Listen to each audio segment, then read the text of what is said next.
President Trump has long had an ironclad grip on his party, but this week showed some real cracks and raising some larger questions for the president as Republicans begin to worry about their own political fortunes, not his. The GOP revolt demanding the release of the Epstein files and effectively backing the president into a corner was the most dramatic example of that. Yet his ability to strike fear into wobbly Republicans is still stronger than ever. His zero tolerance for any dissent set the stage for the stunning and abrupt resignation of his one-time MAGA loyalist, Marjorie Taylor Greene. But how long will most Republicans continue to toe the line, given that Trump is facing some of the worst poll numbers of his time in office?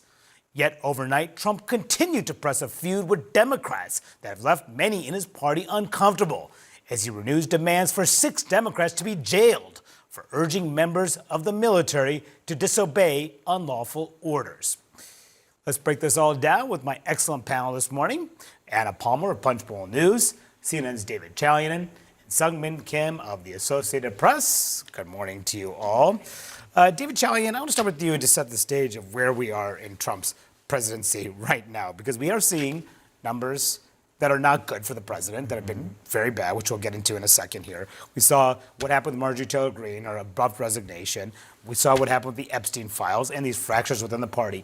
Is this a natural place where a president would be at this point in his presidency, in his second term, or is this a larger and more worrying sign for the White House? Well, I think both things can be true. I do think it could be, it is a natural point for somebody serving a second term. Remember, you start serving your second term, as soon as you put your hand on the Bible on Inauguration Day, you are technically a lame duck, right? The Constitution says so. Now, I don't want to take away, Donald Trump, as we all know and have covered for a decade, there is no politician who has as strong a connection with his core base of support as Donald Trump does with his. We just haven't covered someone like that. And I'm not sure that is irreparably broken in this moment. But I do think for somebody who has defied political reality time and again, it does catch up with you. And by the way, Donald Trump himself diagnosed this just 3 weeks ago when the Democrats had those sweeping victories in the elections. What did he say the next morning? He said, well, I think one of the biggest problems is I wasn't on the ballot. Yeah. And that is going to be true. And I think his party,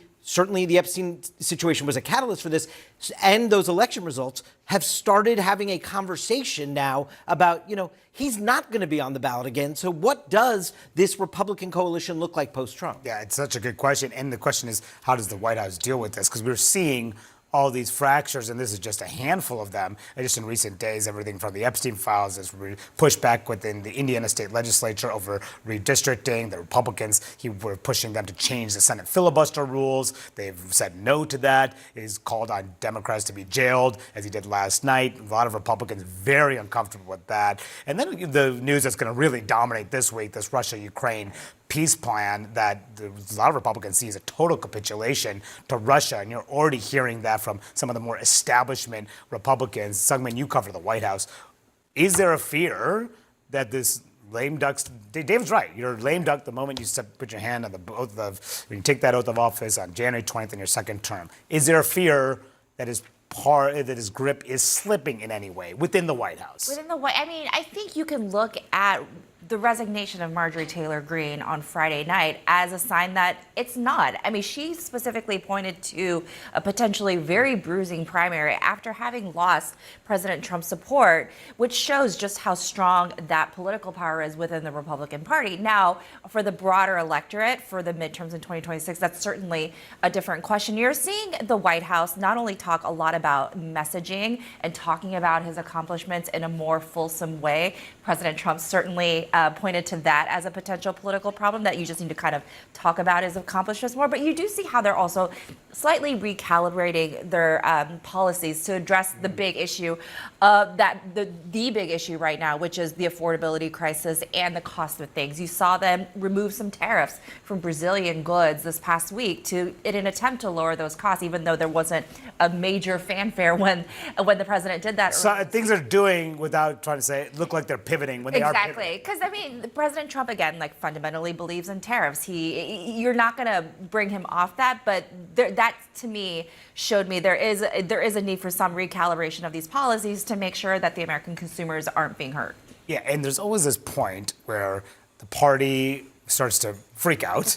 Okay, I'm not sure we were at that point yet. We saw that, in presidents as they head into midterms. This has happened with Barack Obama back in 2010. We saw that Tea Party wave happen, and one of his chief political analyst of CNN, but his former political advisor, David Axelrod, said this to the New York Times just a few days ago. He said, unless the economy and his numbers rebound, Republicans are going to feel less willing to follow him blindly. And that trend will accelerate once election filing periods pass in individual states and they are clear of potential primary challenges that he holds over their heads. And it's a good point because there are big filing deadlines. The two have actually already passed, Illinois and Arkansas. There are a bunch coming up in Texas and Georgia, Pennsylvania, California, Kentucky, and North Carolina.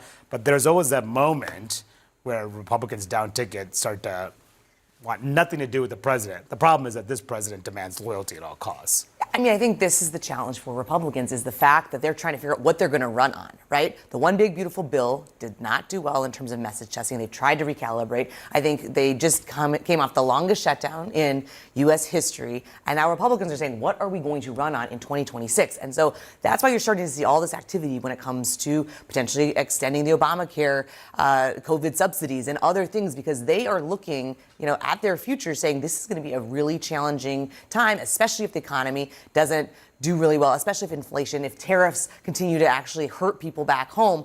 They're really worried about their future, and we see that time and time again, and we're starting to see it on the Hill, right? You saw it this week when it comes to some of these appropriations bills. They're not doing spending levels that Donald Trump wants. They're doing much higher spending bills that are being led by Senate Republicans. I mean, can Trump just cheerlead and say the economy is going great, everyone listen to me, the economy is going great, and hope that voters believe him? He said that over Truth Social this weekend. Everything's going great in the economy. He said, my poll numbers are the best. Well, I mean, look at what the actual poll numbers say, the public poll numbers. Fox News poll just from this past week.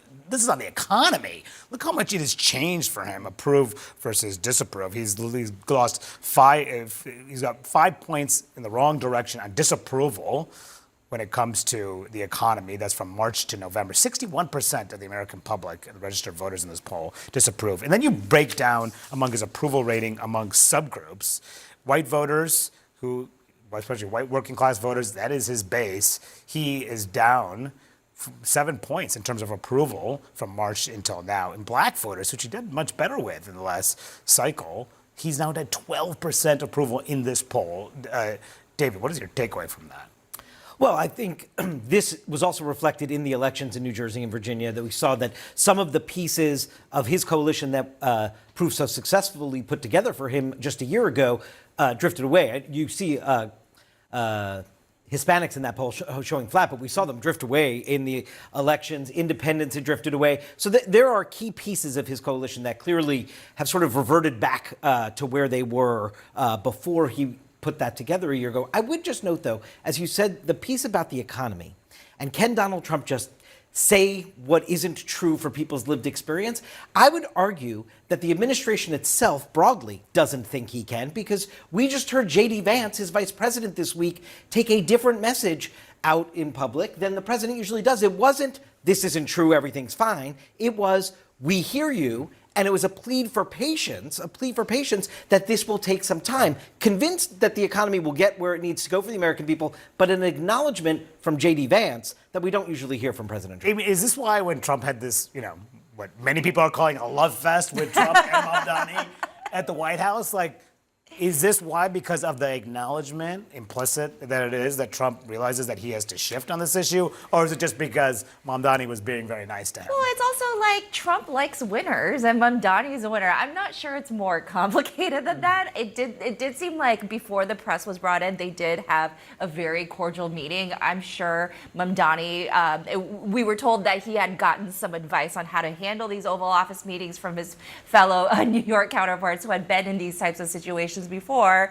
But I do think a lot of it is, Trump respects winners. He obviously had a resounding election in New York. And I think when the mayor-elect told the president that, 1 in 10 of my voters were your voters, I think that kind of helped bridge any sort of divide that they may have had. Very quickly. Yeah, I mean, I just think this money's a message for Republicans. This is not the side-by-side they wanted. They wanted to tie Democrats to social Democrats, Mamdani, and run on it all during 2026, and now you've got a bear hug by the president. I think that comment about at least Stefanik's criticism when he was asked about that, and that was a remarkable moment when Trump tamped that down. Oh boy.